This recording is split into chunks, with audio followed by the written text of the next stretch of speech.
है आप सभी का। दोस्तों आज है 10 जनवरी और देखिए दोस्तों 10 जनवरी का करंट अफेयर।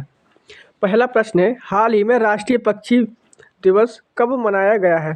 दोस्तों राष्ट्रीय पक्षी दिवस हर वर्ष 5 जनवरी को मनाया जाता है। 5 जनवरी को राष्ट्रीय पक्षी दिवस। दोस्तों 1 जनवरी को DRDO का 66वां स्थापना दिवस। 3 जनवरी को international mind body wellness day मनाया जाता है और 4 जनवरी को विश्व ब्रेल दिवस मनाया जाता है। दोस्तों इसको याद रखिएगा, विश्व ब्रेल दिवस 4 जनवरी को मनाया जाता है। अगला प्रश्न है दोस्तों,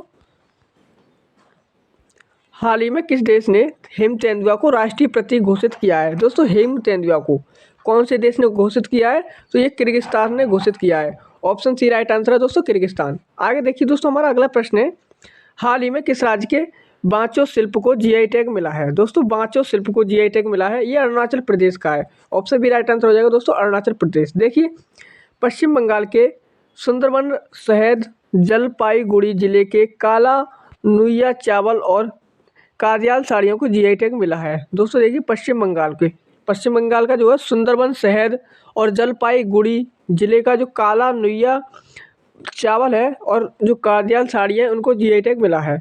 ओडिशा के केंद्रपाड़ा रसवली को जीआई टैग मिला है और अरुणाचल प्रदेश के याक चुरपी और खामची चावल और तांगसा टेक्सटाइल को जीआई टैग मिला है। इन जीआई टैग को याद रखिएगा। एक और है दोस्तों, जम्मू कश्मीर के प्रसिद्ध पश्मीना क्राफ्ट और दोस्तों केसर को जीआई टैग मिला है। केसर को और मिला है और पश्मीना क्राफ्ट को मिला है।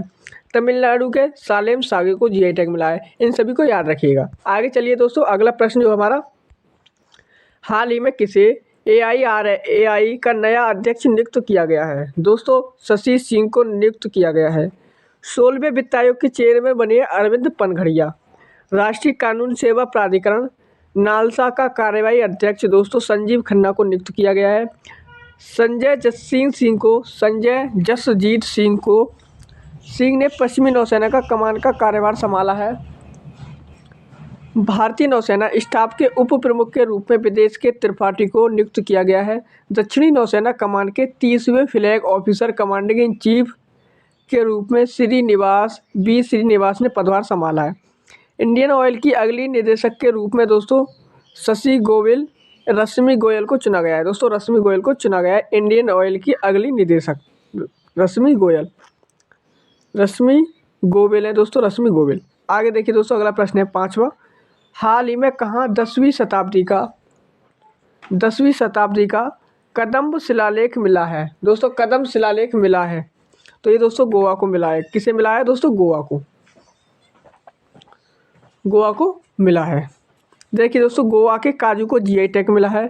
गोवा के मुख्यमंत्री ने स्वयं पूर्ण ई बाजार लॉन्च किया है। भारत का पहला लाइट हाउस उत्सव गोवा में हुआ है। गोवा सरकार ने अपने सरकारी अस्पतालों में IVF ट्रीटमेंट की क्रिया फ्री किया है। दोस्तों IVF ट्रीटमेंट फ्री किया है। गोवा के मुख्यमंत्री ने the biodiversity Atlas of मायम village का अनावरण किया है। आगे देखिए दोस्तों, अगला प्रश्न, हाल ही में किस राज्य में चंदुम्बी उत्सव मनाया गया है? दोस्तों चंदुम्बी उत्सव असम में मनाया गया है। अल्फा गुट और असम सरकार के बीच त्रिपक्षीय समझौता हुआ है। 8वां Brahmaputra valley film festival Guwahati में हुआ है।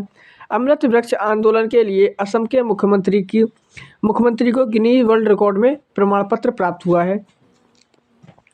असम के मुख्यमंत्री को सिंगापुर का शीर्ष फेलोशिप से सम्मानित किया गया है। दोस्तों सिंगापुर के शीर्ष फेलोशिप से सम्मानित किया गया है। अगला प्रश्न है हमारा, हाल ही में किसे नेशनल एसेट रिकंस्ट्रक्शन कंपनी के प्रबंधक निदेशक के रूप में नियुक्त किया गया है? तो ये दोस्तों P संतोष को नियुक्त किया गया है।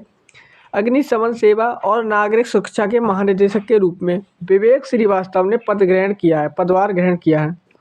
CISF का नया प्रमुख नीना सिंह को नियुक्त किया गया है। केंद्रीय रिजर्व पुलिस बल CRPF का महानिदेशक अनीश दयाल सिंह को नियुक्त किया गया है। कोटक महिंद्रा बैंक का नया अध्यक्ष CS राजन को नियुक्त किया गया है। आगे देखिए दोस्तों, अगला प्रश्न है, हाल ही में एडिडास किस राज्य में अपना GCC स्थापित करेगा? दोस्तों एडिडास कंपनी है वो कौन से राज्य में अपना GCC स्थापित करेगा? तो ये दोस्तों तमिलनाडु में स्थापित करेगा, आप याद रखिएगा। देखिए दोस्तों, भारत का पहला तिलापिया पार्वो वायरस तमिलनाडु में रिपोर्ट किया गया है। स्ट्रीट चाइल्ड क्रिकेट विश्व कप चेन्नई में आयोजित किया जाएगा। तमिलनाडु के सलेम सागु को जीआई टैग मिला है। तमिलनाडु के मुख्यमंत्री ने स्कूलों के लिए विस्तारित नाश्ता योजना शुरू की है। तमिलनाडु सरकार India centre for advance manufacturing स्थापित करने की योजना बना रही है। दोस्तों तमिलनाडु के मुख्यमंत्री ने दक्षिण पूर्व एशिया के सबसे बड़े अलवीकरण संयंत्र का आधारशिला रखी है। दोस्तों अलवीकरण संयंत्र की आधारशिला रखी है। अगला प्रश्न है हमारा, हाल ही में किसने अपना डायरेक्ट टू सेल स्टारलिंक उपग्रह लॉन्च किया है? तो ये दोस्तों स्पेस एक्स कंपनी ने लॉन्च किया है। आगे देखिए दोस्तों, अगला प्रश्न है, हाल ही में किसे 2023 का कुवेम्पु राष्ट्रीय पुरस्कार मिला है? तो कुवेम्पु राष्ट्रीय पुरस्कार शीर्षेदु मुखोपाध्याय को मिला है। शीर्षेदु मुखोपाध्याय को मिला है। MS स्वामीनाथन पुरस्कार से BR कंबोज को सम्मानित किया गया है। इसरो के BR ललित अंबिका वैज्ञानिक को फ्रांस के सेवियर पुरस्कार से सम्मानित किया गया है। G20 शिखर सम्मेलन में श्रीनिवास नायक ने ग्लोबल आइकन अवार्ड जीता है। आगे देखिए दोस्तों, 11वां प्रश्न, हाल ही में किस राज्य की कैबिनेट ने रानी दुर्गावती अन्न प्रोत्साहन योजना को मंजूरी दी है? तो दोस्तों ये मध्य प्रदेश की कैबिनेट ने दी है। मध्य प्रदेश सरकार सभी जिलों में PM कॉलेज ऑफ एक्सीलेंस स्थापित करेगी। भारत की सबसे बड़ी पंप भंडारण परियोजना की आधारशिला नीमच मध्य प्रदेश में रखी गई है। नेशनल स्मार्ट सिटी कनक्लेव में इंदौर को सर्वश्रेष्ठ स्मार्ट सिटी का स्थान मिला है। आगे देखिए दोस्तों, अगला प्रश्न है, हाल ही में BCCI ने ओडिशा के किस क्रिकेटर पर 2 साल का प्रतिबंध लगाया है? तो ये दोस्तों सुमित शर्मा पे लगा दिया है 2 साल का प्रतिबंध। ओडिशा की मनीषा पांडे भारत की पहली वुमेन ADD कैंप बनी हैं। एशिया के सबसे बड़े ओपन एयर वार्षिक व्यापार मेले बाली यात्रा का उद्घाटन कटक ओडिशा में हुआ है। ओडिशा के केंद्रपाड़ा रसवली को GI टैग मिला है। ओडिशा की विधानसभा ने भूमि अधिग्रहण विधेयक पारित किया है। सामाजिक सुरक्षा बढ़ाने के लिए विश्व बैंक ओडिशा को फंड देगा। ओडिशा की रायगढ़ शॉल को GI टैग मिला है। दोस्तों रायगढ़ शॉल है वो ओडिशा की, इसे GI टैग मिला है। ओडिशा में मुख्यमंत्री संपूर्ण पुष्टि योजना शुरू हुई है दोस्तों। अगला प्रश्न है दोस्तों, हाल ही में किस राज्य ने पोयला बैसाख को अपना राज्य दिवस घोषित किया है? दोस्तों पोयला बैसाख ये दोस्तों पश्चिम बंगाल में मनाया जाता है। इसने अपना राज्य दिवस घोषित कर दिया है। देखिए दोस्तों कुछ इम्पोर्टेंट फैक्ट, पश्चिम बंगाल के सुंदरबन शहद और जलपाईगुड़ी जिले के काला नुइया चावल और कादियाल साड़ी को GI टैग मिला है। 11वां बांग्लादेश पुस्तक मेला कोलकाता में हुआ है। कोलकाता में पश्चिम बंगाल के ब्रांड एम्बेसडर सौरभ गांगुली बने हैं। शांति निकेतन को यूनेस्को ने अपनी विश्व धरोहर सूची में शामिल किया है। आगे देखिए दोस्तों, अगला प्रश्न है, हाल ही में दुर्घटना हॉटस्पॉट को मैप करने वाला पहला राज्य कौन सा बना है? तो ये दोस्तों कौन सा बना है? पंजाब बना है। पंजाब के मुख्यमंत्री ने डोर स्टेप सेवाओं के लिए योजना शुरू की। पंजाब के मुख्यमंत्री को सर्टिफिकेट ऑफ एक्सीलेंस से सम्मानित किया गया है। पंजाब सरकार ने राज्य को नशा मुक्त बनाने के लिए मिशन होप इनिशिएटिव शुरू किया है। पंजाब के नवापिंड सरदारों गांव को सर्वश्रेष्ठ पर्यटन गांव का पुरस्कार मिला है।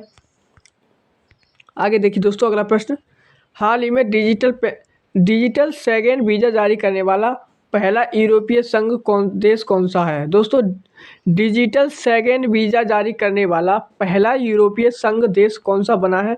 तो ये दोस्तों फ्रांस बन गया है। याद रखिएगा दोस्तों,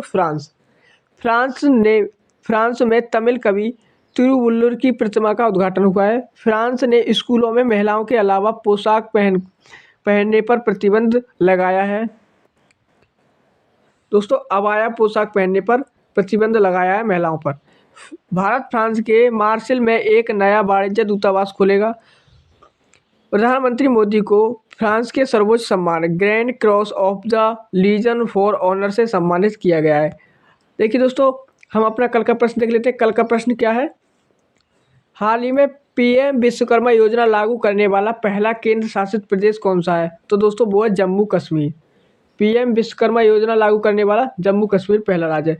देखिए दोस्तों, ये क्वेश्चन आपके लिए, आपको इसका आंसर बताना है। हाल ही में किस राज्य की कादियाल साड़ियों को जीआई टैग मिला है? आपको इनमें से बताना है दोस्तों, कादियाल साड़ियों का जीआई टैग किसे मिला है। तो चलिए दोस्तों, इस क्लास को यहीं तक रखते हैं।